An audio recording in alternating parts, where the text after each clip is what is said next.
Pasukan Rusia melancarkan serangan presisi menggunakan pesawat tak berawak tipe FPV untuk menghancurkan sebuah tank tempur T-72B3 yang sebelumnya direbut oleh Angkatan Bersenjata Ukraina. Serangan ini terjadi di arah Kupiansk, salah satu sektor aktif dalam pertempuran timur laut Ukraina.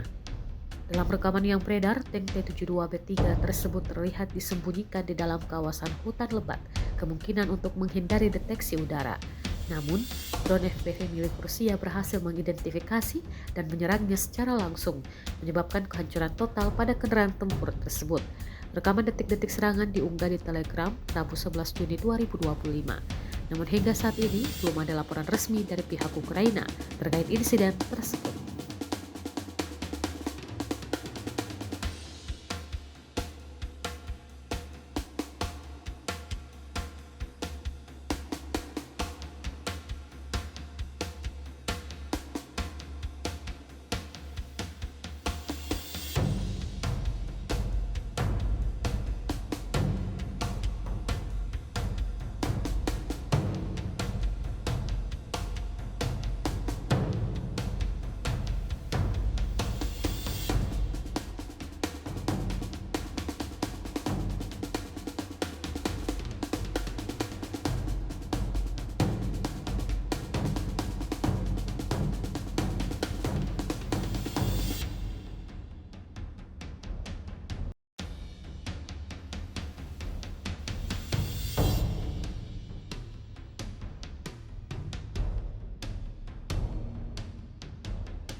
Download Tribun X sekarang, menghadirkan lokal menjadi Indonesia.